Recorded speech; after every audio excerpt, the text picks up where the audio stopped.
اللہ اکبر اللہ اکبر۔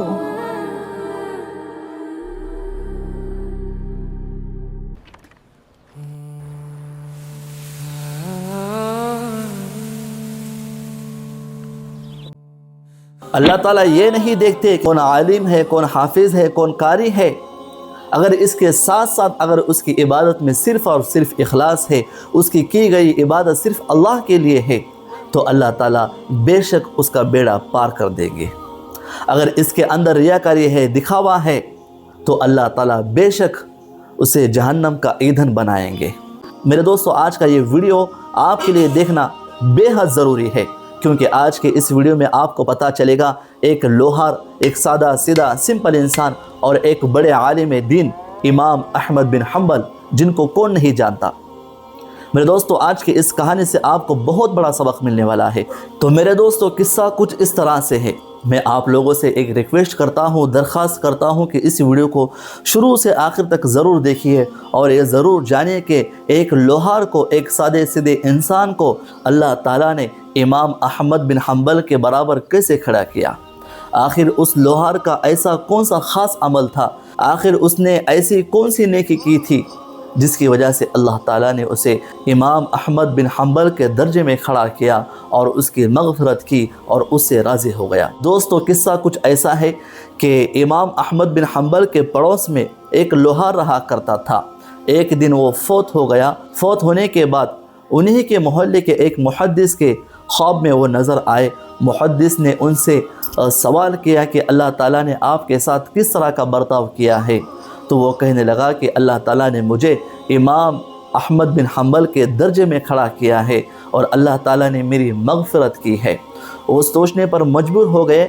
امام احمد بن حنبل رات دن اللہ تعالیٰ کا ذکر کرتے تھے، اللہ کی عبادت کرتے تھے، لوگوں کو قرآن و حدیث کی باتیں سمجھاتے تھے، اور آپ تو سادے سیدھے سمپل انسان، روزانہ آپ لوہار کا کام کرتے اور صبح سے لے کر شام تک بس آپ یہی کام میں مصروف رہتے تھے، لیکن اللہ تعالیٰ نے پھر بھی آپ کی مغفرت کی اور امام احمد بن حنبل کے درجے میں کھڑا کیا۔ یہ سوال ان کو بڑا پریشان کر رہا تھا۔ ان محدث نے یہ سارا خواب آپس سے علماء کو سنایا اور سب نے یہی رائے ان کو پیش کی کہ ان کا کون سا خاص عمل تھا۔ یہ ساری چیزیں ان کی بیوی سے ہم معلوم کر سکتے ہیں۔ ان کی بیوی ابھی حیات ہے۔ سب علماء اکرام مل کر وہ لوہار کے گھر پہ جاتے ہیں اور ان کے بیوی سے پوچھتے ہیں کہ آپ کے شوہر کا ایسا کون سا خاص عمل تھا جس کی وجہ سے اللہ تعالیٰ نے انہیں ایک بلند درجہ عطا کیا ہے، امام احمد بن حنبل کے برابر کھڑا کیا ہے، اللہ تعالیٰ نے ان کی مغفرت بھی کی ہے۔ تو ان کی بیوی نے کہا کہ میں نے انہیں دو نمایاں عمل کرتے ہوئے بہت قریب سے دیکھا ہے۔ وہ اذان اور نماز کا بڑا احترام کرتے تھے۔ لوہے پر ضرب مارنے کے لیے اگر ہتھوڑا اٹھاتے تو اسی وقت اذان کے صدائیں اگر ان کے کان میں گونجتی تو وہ ضرب مارنا پسند نہیں کرتے تھے، بلکہ اپنے سامان کو وہیں پہ چھوڑ دیتے تھے، اسی وقت نماز کی طرف روانہ ہوتے تھے اور ہر نماز کے بعد اللہ کا شکر ادا کرتے تھے کہ اللہ تیرا شکر ہے، تو نے مجھے عصر کی، ظہر کی نماز پڑھنے کی توفیق عطا فرمائے۔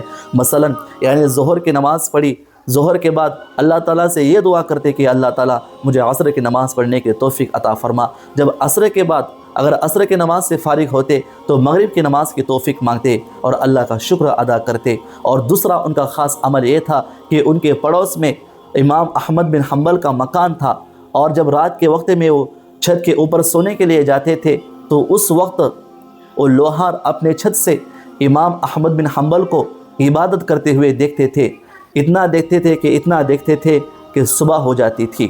بڑی حسرت بری نگاہ سے، محبت بری نگاہ سے انہیں رات بھر تکتے اور دیکھتے رہتے تھے اور اللہ تعالیٰ سے دعا کرتے تھے کہ اللہ تو جانتا ہے کہ میں بے حد غریب انسان ہوں، اگر میری کمر ہلکی ہوتی تو میں بھی امام صاحب کی طرح رات بھر عبادت کرتا، نماز پڑھتا، ذکر کرتا اور آپ کو راضی کرتا۔ تو محدث صاحب نے فرمایا کہ بس اللہ تعالیٰ نے ان کے یہ دو عمل کو پسند کیا ہے۔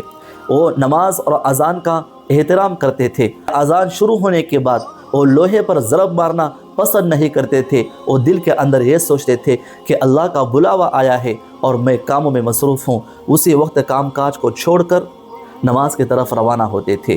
اور دوسرا عمل یہ ہے کہ امام احمد بن حنبل کو عبادت کرتے ہوئے جب دیکھتے تھے تو محبت بھری حسرت بھری نگاہ سے دیکھتے تھے۔ تو یہ قصے سے ہمیں کتنے چیزیں سمجھ میں آتی ہے۔ سب سے پہلی بات ہے کہ اذان ہونے کے بعد کوئی کام کاج نہیں چلے گا، ان کو بند کر کے نماز کی طرف روانہ ہونا ہے۔ دوسری بات ہے نماز اخلاص اور خلوص کے ساتھ پڑھنا ہے۔ ہر نماز کے بعد دوسری نماز کی اللہ تعالیٰ سے توفیق مانگنا ہے۔